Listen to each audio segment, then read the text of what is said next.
And guys, Bunse TV here. Excited ako ngayon kasi after 3 years, ngayon pwede na tayo maglaro ng basketball dito ngayon sa amin dito sa village. Kaya yan, medyo excited tayo maglaro ngayon pero hindi natin alam kung makakatakbo pa tayo sa tagal natin hindi nakalaro. Kaya yan, samahan niyo ako.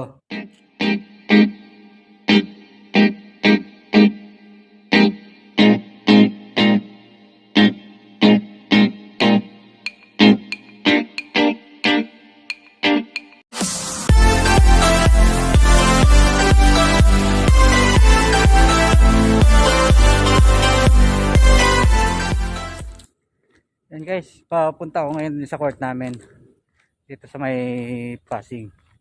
Kaya yan, dala ko yung bola tsaka tubig para at least hindi tayo mauuhaw kapag tapos ng laro.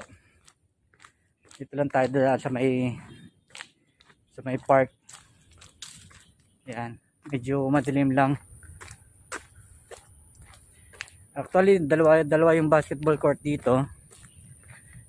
Pero nung nag-pandemic, bawal maglaro. Ngayon lang talaga ulit na open na pwede na ang 5-on-5. Kaya yan, on the way ako ngayon sa court. Hindi natin alam kung makakatakbo pa tayo o makaabot pa sa ring ang shoot natin kasi medyo matagal tayo hindi man nakahawak ng bola. Matagal tayo din tayo hindi nakatakbo. Kaya yan, lapit na tayo.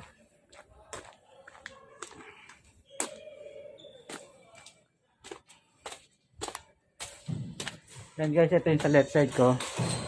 Ano siya, badminton. Sa badminton siya. Yan, makita niya ba, badminton court siya. Yan guys, dito na ako malapit sa court pero yung court namin patay pang ilaw, hindi pa nabubuksan ng guard. Ayan, nandito tayo guys, patay pa yung ilaw kasi 9 o'clock pa yung aming reserve pero nandito na yung mga kasamahan ko. Ayan, medyo napaga tayo ng konti kasi excited tayo maglaro ngayon after 3 years nilang ulit makakalaro.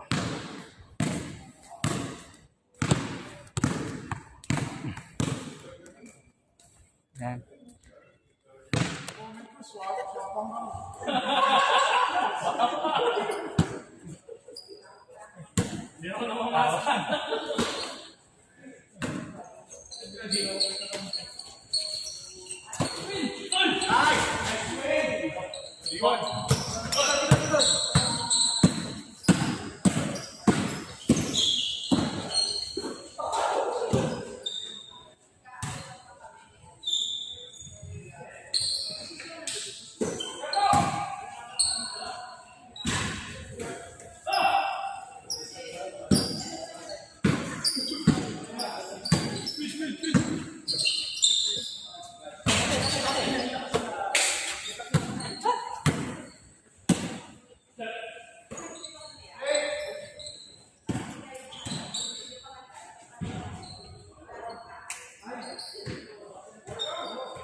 Ano ba yun? Sirayin mo.